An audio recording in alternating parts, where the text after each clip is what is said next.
manga-tekenaar te worden?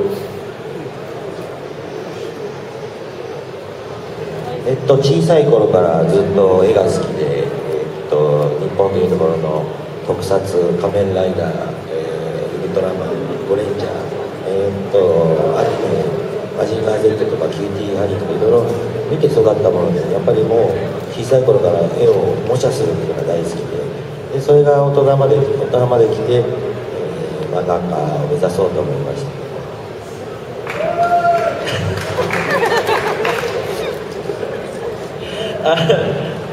Depuis que je suis tout petit, je suis vraiment bercé par toute cette culture. J'aimais beaucoup les séries de tokusatsu, ce sont les séries de super-héros, et aussi les animés comme Mazinger Z, Cutie Honey. Enfin voilà, tout ça, ça m'a donné envie depuis mon plus jeune âge de devenir dessinateur. Sinds kinds af aan was hij gek van al die series, die cultuur. Vooral de tokusatsu cultuur, dus zoals Ultraman, en ook anime zoals Cutie Honey. Pour continuer, est-ce que vous pouvez nous parler un petit peu de vos derniers mangas, ceux qui sont sortis en France et ceux qui sont sortis au Japon? Kunt u ons een beetje meer vertellen over uw laatste manga's dat in België, Frankrijk en in Japan uitgebracht zijn?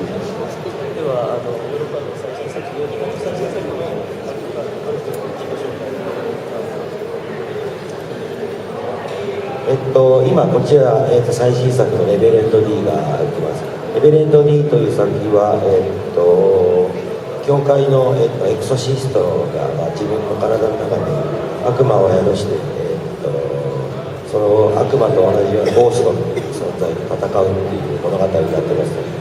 ちょっと GTO とは毛色が違う作品ですが、ぜひ皆さん読んでみてください。それから日本では今、GTO にも出てくる冴島という警官が主人公の犬ヘッドガーゴイルっていうのを連載してます。ヨーロッパでも多分、もうすぐ発売になると思うので、ぜひ皆さんそっちも読んでください。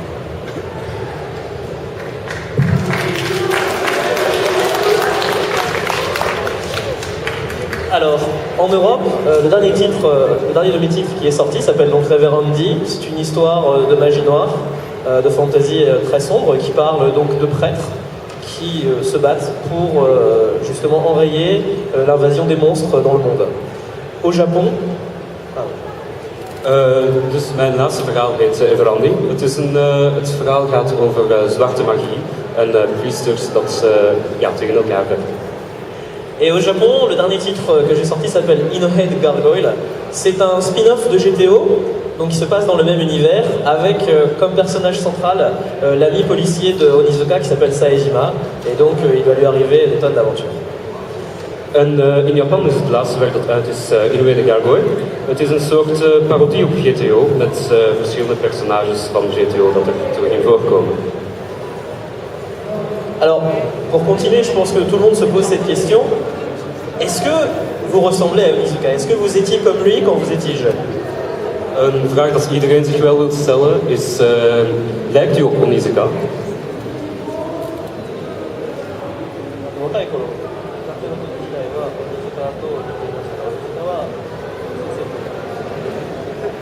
僕の世代はかなり悪い男の子たちが多い環境で育ったので、日本ではかなり、学校ではかなり悪い子で、よくこう学校をサボったり、ちょっと悪いことをしたり、いろいろ先生には迷惑をだいぶかけてた存在だと思います。Oui, quand j'étais élève, on ne peut pas dire que j'étais vraiment un bon élève. On pourrait même dire totalement le contraire.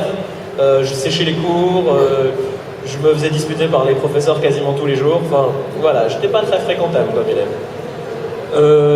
Toen ik jong was ik niet echt de beste leerling. Integendeel, ik was een heel slechte leerling en ik heb veel ruzie gehad met de leerkrachten. Alors, parlez-nous un petit peu de la profession de mangaka. Comment est-ce que on crée un manga de zéro jusqu'au produit final?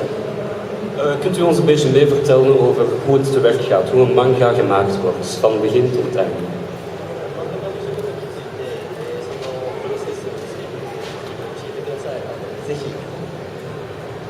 まず、1日、1週間のうち仕事をするのは、大体4日から5日かかります。で大体朝9時か10時から夜の9時ぐらいまでずっと絵を描く作業をしています。絵を描くプロセスとしては、まず、ワープロで物語のこう打ってその後それを、ここにいるエディターの彼に見せてこれは面白いのっていう形で聞いて、面白いっていうことになったらそれを今度は絵コンテっていう形でコマを切っていきます。その後に、下書きっていう要は漫画の元になる形を作ってその後に、人物をペン入れ清書して写します。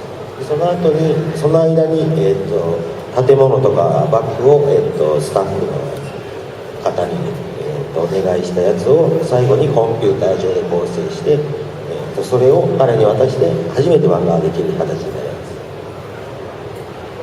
Alors, il faut vous dire que les mangas publiés de façon hebdomadaire, ça prend entre 5 à 6 jours par semaine pour être fait à partir de rien. Donc tout d'abord, mes journées, donc on travaille en général de 9h jusqu'à 7h le soir. Ja, dus om een manga te maken, het neemt ongeveer 5 tot 6 werkdagen. En we beginnen de dag meestal rond 9 à 10 uur tot 7 uur 's avonds. Alors au début, moi je me mets devant mon ordinateur et je tape en fait le scénario sur un traitement de texte que ensuite j'envoie à mon éditeur. Dus ik begin met op mijn computer het verhaal uit te schrijven en dat stuur ik dan naar de editor. Une fois les discussions avec mon éditeur terminées, on s'est mis d'accord, on trouve que l'histoire est bonne, on passe à la partie dessin. Là on fait une première esquisse, un storyboard de l'histoire. Dan discussiëren we over het verhaal en wanneer dat we tot een akkoord zijn gekomen, dan beginnen we met een sketch te maken.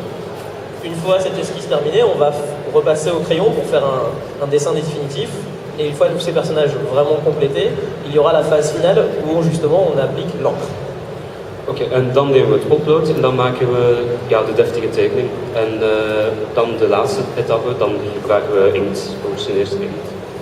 Là, il y a l'étape que je confie à mon cher assistant et mon staff, qui est justement tout ce qui est décor, objets, arrière-plan, ville. En de rest gaat dan naar mijn staf en dat zijn dus de objecten, de achtergronden, de steden, tekenen. Tout cela est fait par ordinateur et ensuite nous utilisons toujours ce procédé par ordinateur pour intégrer les dessins des personnages dans les décors. En dat wordt allemaal gebeurd met de computer. Dus wat we doen met de computer, we nemen de tekeningen en we integreren die op de decors. Et une fois que tout ça est fini, c'est envoyé à l'éditeur pour une vérification finale. En dan wordt het naar de editor gestuurd voor een laatste check. Et voilà, vous avez un. En dat is het. Alors, ma dernière question avant peut-être de passer aux questions pour le public. Je voulais vous demander un petit peu quels étaient vos